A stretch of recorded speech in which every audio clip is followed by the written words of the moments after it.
Bien, quinta parte ya de nuestra entrevista con Carlos Chausson. ¿De qué vamos a hablar en esta parte? Vamos a hablar de algo tan específico como el silabato.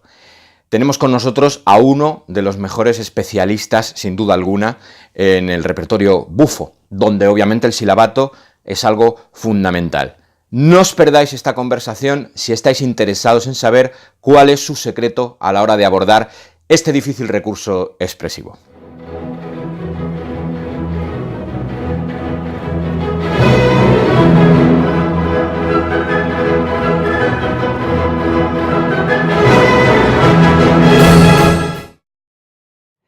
Ya que lo has nombrado tú eres un especialista en el repertorio bufo y por lo tanto has tenido que trabajarte muchísimo una gran cantidad de silabatos.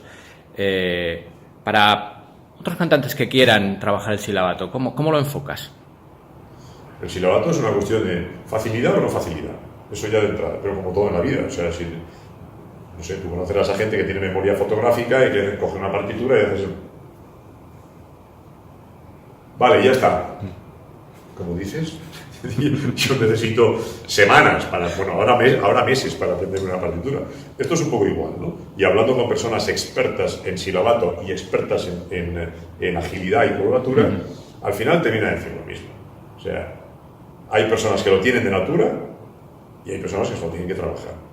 Y hay personas que, aún trabajándolo, no van a conseguir nada. Sí.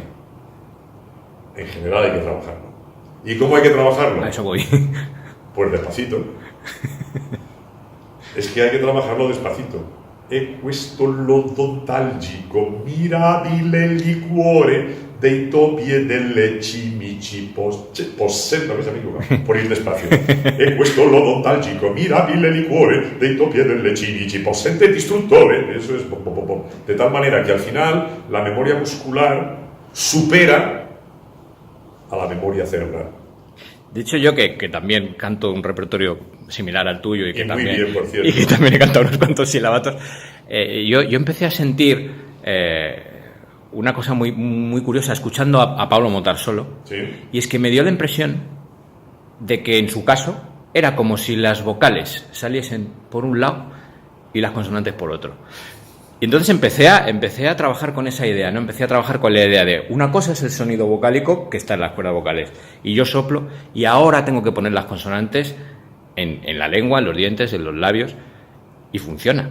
Por lo menos es la manera en la que yo cogí más velocidad. ¿Tú sientes algo parecido o trabajas de otra manera?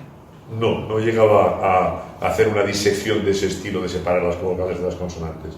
De hecho, las consonantes en general nos ayudan muchas de las consonantes explosivas, el P, el F, todas esas consonantes que ya llevan un poquito de aire, me ayudan a mantener el foco frontal que quiero tener en el silabato normalmente, ¿no? Entonces ahí meto consonantes y vocales. Intento tener un canalito muy pequeñito, donde con mucho espacio trasero, evidentemente, el canalito va fijo ahí y meto todo junto, ¿no? O sea, no he llegado a separarlas, es que me resulta difícil pensar lo que estás diciendo. Bueno, a lo mejor es una paranoia mía, no lo sé. Sí, pero bueno, al final cuando yo te oigo, está todo junto, o sea... Sí, claro, hombre, que esa es la gracia, ¿sí, no? O sea, es que la T te ha sonado aquí y la A te ha sonado por aquí. No, está todo junto, ¿no? No, además... Es una manera de diseccionarlo de tal manera que sí te ayudaba a aumentar la velocidad y aumentar sobre todo la precisión, ¿no? Que es en definitiva lo que se necesita, precisión en ritmo, velocidad y afinación, ¿no? Es lo que tiene, ¿no?